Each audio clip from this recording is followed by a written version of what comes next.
అందరికీ నమస్కారం అండి. నా పేరు బండి సురేష్ అండి. మాది తూర్పుగోదావరి జిల్లా దేవరపల్లి మండలం కురుకూరు గ్రామం అండి. నేను గత 10 సంవత్సరాల నుంచి వ్యవసాయం చేయడం జరుగుతుందండి. అయితే నేను ఒక 5 సంవత్సరాల నుంచి ప్రకృతి వ్యవసాయం చేస్తున్నానండి. నాది 3 ఎకరాలన్నర చేయనండి. అయితే మొదటి సంవత్సరం జీలుగా పిలివేసలో జల్లానండి. అయితే ఈ మన ప్రకృతి వ్యవసాయ సిబ్బంది ద్వారా పిఎన్డిఎస్ విత్తనాలు పలు రకాలు జల్లితే బాగుంటుందని చెప్పడంలో నేను ఈ గత 4 సంవత్సరాల నుంచి విత్తనాలు జల్లుతున్నానండి. అయితే 2 సంవత్సరాలు మామూలు పిఎండిఎస్ విత్తనాలు జల్లానండి. మామూలుగా జల్లినప్పుడు కొన్ని చీమలు అవి తినేసేసి కొన్ని మొలక శాతం తేడా వచ్చాయండి. అలాగే పక్షులు కూడా కొన్ని విత్తనాలు కూడా తినే అవకాశం ఉందండి.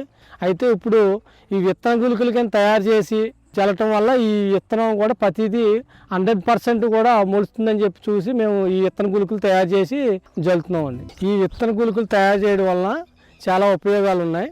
ఈ విత్తనానికి మట్టి పట్టి ఉండడం వల్ల రక్షణ కవచంగా ఉంటుంది. విత్తనం మొలకెత్తే వరకు తేమ శాతం కొంతవరకు ఉంటుంది. మొలకలు సమానంగా ఆరోగ్యంగా ఉండటానికి బాగా ఉపయోగపడుతుంది. అయితే ఎప్పుడు వర్షం పడుతుందో ఎప్పుడు ఏమవుద్ది అన్నది తెలియదు కాబట్టి ఈ వర్షాభావాన్ని బట్టి చల్లుకోవాలనే విధంగా ముందుగానే మా రైతులకి ఈ విత్తన గుళికలకి చెప్పి తయారు చేసి వాళ్ళకి ఇవ్వడం జరిగిందండి. అలాగే రైతులు ప్రతి ఒక్క రైతు హార్టికల్చర్లో జల్లారండి. ఎప్పుడు వర్షం పడితే అప్పుడు మొలిసే విధానంగా మేము చేసామండి. ఈ విత్తన గుళిక తయారు చేయడం కొంత సమయం పట్టినప్పటికీ దాని ప్రయోజనం మట్టికి పంటలో స్పష్టంగా కనిపిస్తుంది.